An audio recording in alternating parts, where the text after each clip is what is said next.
अस्सलाम वालेकुम। मैं हूं आपका होस्ट, आपका दोस्त सलन खान खोसो। आज हम हाजिर हुए एक नई वीडियो के साथ जिसका नाम है डिप्लोमेसी। डिप्लोमेसी रिप्रेजेंट करती है इंटरनेशनल रिलेशन से टॉपिक। इसका बेसिकली एक अलग से पेपर भी बनता है।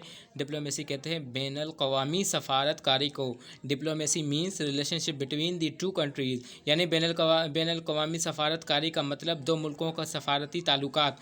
अब बेसिकली अब देखा जाए कि डिप्लोमेसी आपके पास दो तरीके होते हैं, या तो टेबल टॉक या फिर दूसरा है जंग करना। अब डिप्लोमेसी डिपेंड्स करती है दो चीज़ों के ऊपर, या तो वो अपने काउंसलर भेज के डिप्लोमेसी के अपना रिटर्न करवाते हैं, सफारतकारी करवाते हैं, या तो फिर वो एम्बेसडर भेज कर। अब बाज़ औक़ात ऐसे होता है कि किसी भी ममालिक के जो एम्बेसडर होते हैं वो क्या करते हैं कि उनके ममालिक के अंदर जाके, जैसे पाकिस्तान के हालिया दौरान के अंदर एक जो फ्रांस का जो एम्बेसडर था, उन्होंने नबी पाक सल्लल्लाहु अलैहि वसल्लम की शान में गुस्ताखी की, तो उसके लिए एक अलग से इंटरनेशनल लॉ के मुताबिक नोवा ग्रोटा एक लॉ निकलता है जिसके अंदर ये चीज़ खिलाफ होती है कि कोई भी जो यानी होता है सफारत जो सफ़ीर होता है, वो कभी भी किसी मुल्क के अंदर जाके उसके जो मतलब निज़ाम होते हैं या किसी मतलब जो अफेयर होते हैं उसके बीच में दखल अंदाज़ी नहीं दे सकता। बेसिकली हम बात करते हैं डिप्लोमेसी की, यानी आपके पास दो रास्ते हैं, या तो टेबल टॉक करके आप बातचीत करके डिप्लोमेसी को सोल्व किया जाता है, यानी अक्लमंदी से काम लिया जाता है। दूसरा ये है कि आप जंग करके, जैसे पिछले दौर की मैं बात करूं कि अब क्या हो रहा है, आजकल देखा जा रहा है कि अमेरिका और अफ़गानिस्तान के जो कॉन्फ्लिक्ट हैं वो बढ़ते जा रहे हैं। उनके अंदर डिप्लोमेसी काफ़ी हद तक जो है वो कमज़ोर भी होती जा रही है। इस पे ऐसा नहीं कि काम नहीं होता, डिप्लोमेसी के काफ़ी अमेरिका के काफ़ी ताल्लुकात जो है अपना बैनुल क़वामी सफ़ा में डिप्लोमेसी भी हुई है अफ़गानिस्तान के अंदर। लेकिन वो क्या करते हैं कि वो जो अफ़गानिस्तान के जो तालिबान हैं वो इस चीज़ को नहीं समझ रहे हैं। मतलब वो अमेरिका चाहता है, अमेरिका पहले पंगा जो था वो अमेरिका ने लिया था, पहले उनके साथ मुश्किलें अड़ाई, उनके साथ झगड़ा किया, उनके साथ लड़ाई की, उनके साथ जंग की।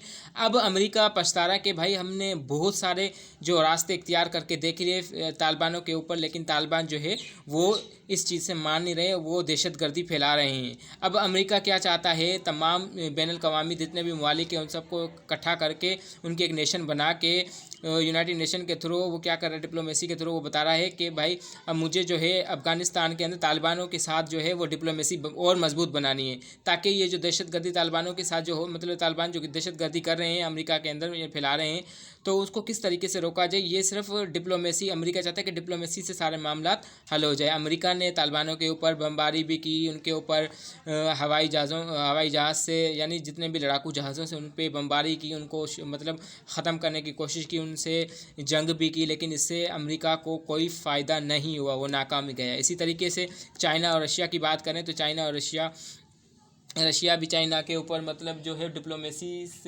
डिप्लोमेसी पे दोनों मुल्कों के अंदर बातचीत चल रही है, लेकिन ये भी काफ़ी हद तक कमज़ोर दिखाई देती है। इसी तरीके से 1965 से लेकर 1971 और 65 की जो जंगें 1970 और 71 की जो जंग लगी थी और 65 की जो जंग लगी थी, उसमें इंडिया और पाकिस्तान की जो बिल्कुल ही डिप्लोमेसी थी वो ख़त्म हो चुकी थी। तमाम मुल्क यहाँ इस हद तक आ चुके थे कि वो न्यूक्लियर वेपन से जंग करना चाहते थे।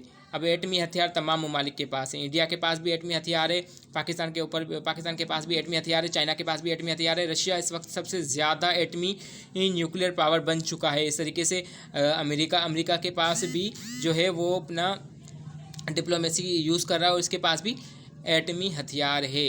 अब बात यहाँ तक है कि डिप्लोमेसी किस हद तक कौन डिप्लोमेसी को ये मुल्क आगे ले जा सकता है, कौन इसको कामयाब करेगा, ये आप मुझे कमेंट बॉक्स में बताइएगा कि आजकल जो हालात चल रहे हैं इसमें बताइएगा।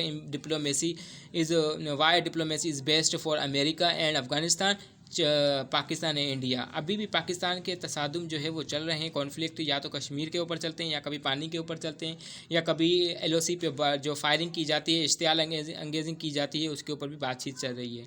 ये डिप्लोमेसी बेसिकली इन चीज़ों के ऊपर डिपेंड करती है कि या तो आप टेबल टॉक करके भाई मेज़ कॉन्फ्रेंस बनाकर आप उस पर भी मामला अक्लमंदी से कहकर भी आप थ्योरी अपनी पेश करके इसको ख़त्म कर लें, तसादुम जितने भी जिन ममालिक के साथ हैं, या फिर आपके पास दूसरा रास्ता है, जंग करके आप उसके ऊपर अपनी जो है मजबूत गिरफ्त मनवाना चाहते हैं। जैसे अब अमेरिका चाहता है कि मैं अफ़गानिस्तान के अंदर जो तालिबान है उनको ख़त्म करूं, अपना रोब और दबदबा उनके ऊपर कायम करना चाहता है। किसके थ्रू?